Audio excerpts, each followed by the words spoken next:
स्वागत है आपका नवोदय टाइम्स पंजाब केसरी में। मैं हूं दीक्षा शर्मा। देश प्रदेश की तमाम खबरों के साथ हम आपके समक्ष आ चुके हैं। शुरुआत करना चाहेंगे आज की बड़ी खबर से। राज्यसभा के लिए 11 सीटों पर क्योंकि आज वोटिंग होनी है, सभी की निगाह 3 राज्यों पर बनी हुई है। यूं तो पूरे देश भर में 37 सीटों पर यह चुनाव आज हो रहा है। ठीक 9 बजे से वोटिंग शुरू हो चुकी है, लेकिन 3 राज्यों पर नजर इसलिए बनी हुई है क्योंकि यहां पर क्रॉस वोटिंग होने की पूरी संभावना है। बात सबसे पहले हरियाणा की करना चाहेंगे। यहां 2 राज्यसभा सीटों के लिए आज वोटिंग हो रही है, लेकिन ठीक 3 रोज पहले ही कांग्रेस ने अपने विधायकों को हिमाचल भेज दिया था। शिमला के कुफरी में इन्हें रखा गया और ठीक इसके बाद कसौली वहां से शिफ्ट कर दिया गया। माना यह जा रहा है कि आज कसौली से ही ये चंडीगढ़ पहुंचने वाले हैं वोटिंग करने के लिए। और ऐसा तभी होता है, एक स्थान से दूसरे स्थान पर या दूसरे राज्य में तभी विधायकों को शिफ्ट किया जाता है जब क्रॉस वोटिंग होने की पूरी संभावना बनी हो। ऐसे ही हालात ओडिशा और बिहार में भी है। बिहार में क्योंकि 5 सीटों पर आज ये वोटिंग होने जा रही है राज्यसभा चुनाव के लिए, और ओडिशा में 5 सीटों पर ये वोटिंग आज होने जा रही है। वोटिंग की प्रक्रिया सुबह 9 बजे से शुरू हो चुकी है और शाम 4 बजे तक चलेगी। वोटों की गिनती आज शाम 5 बजे शुरू होगी। हर 2 साल में होने वाले राज्यसभा चुनाव में इस बार 26 प्रत्याशी निर्विरोध चुन लिए गए हैं। शरद पवार, रामदास अठावले, अभिषेक मनु सिंघवी, थंबी दुरई, विनोद तावड़े और बाबुल सुप्रियो सहित कई बड़े नेताओं को पहले ही निर्विरोध राज्यसभा भेजा जा चुका है। लेकिन बिहार, ओडिशा और हरियाणा की 11 सीटों पर मुकाबला बेहद दिलचस्प हो गया है। बिहार में जेडीयू और बीजेपी के 4 उम्मीदवार नीतीश कुमार, रामनाथ ठाकुर, नितिन नवीन और शिवम कुमार की जीत लगभग तय मानी जा रही है। लेकिन उसके बावजूद भी कहीं ना कहीं क्रॉस वोटिंग की संभावना बनी हुई है एक सीट पर। बात अगली खबर की करना चाहेंगे। बजट सत्र के दूसरे फेज के 6ठे दिन आज हंगामा होने के आसार जताए जा रहे हैं। या एलपीजी गैस सिलेंडर को लेकर हंगामा बरप सकता है विपक्षी दल की ओर से, क्योंकि आम जनता काफी परेशान है। सिलेंडर की बुकिंग नहीं हो पा रही है, साइट की जानकारी दे तो हैंग हो रही है, और दूसरी ओर 3 से 4 दिन तक लगातार लोगों को कतार में खड़ा रहना पड़ रहा है। उसके बावजूद भी सिलेंडर का इंतजाम नहीं हो पा रहा है। तो आखिरकार स्थिति कब तक ऐसी चलेगी, ये सवाल विपक्षी दल की ओर से आज फिर उठाया जा सकता है।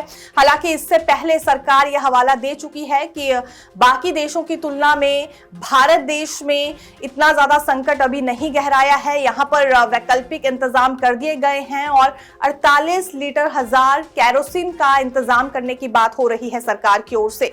लेकिन सवाल ये भी है कि 2020 में केरोसिन को बंद कर दिया गया था, तो कैसे इसका डिस्ट्रीब्यूशन या कैसे इसका नेटवर्क दोबारा से लोगों तक पहुंच पाएगा। एक दफा फिर ये परेशानी आ पड़ी है जब केरोसिन का इस्तेमाल ही अब लोगों को करना पड़ सकता है, खाना बनाने में भी और उजाले के लिए भी। सरकार यहां वैकल्पिक इंतजाम करने की बात जरूर कह रही है, लेकिन धरातल की बात करें तो तस्वीरें कुछ और ही सामने आ रही है।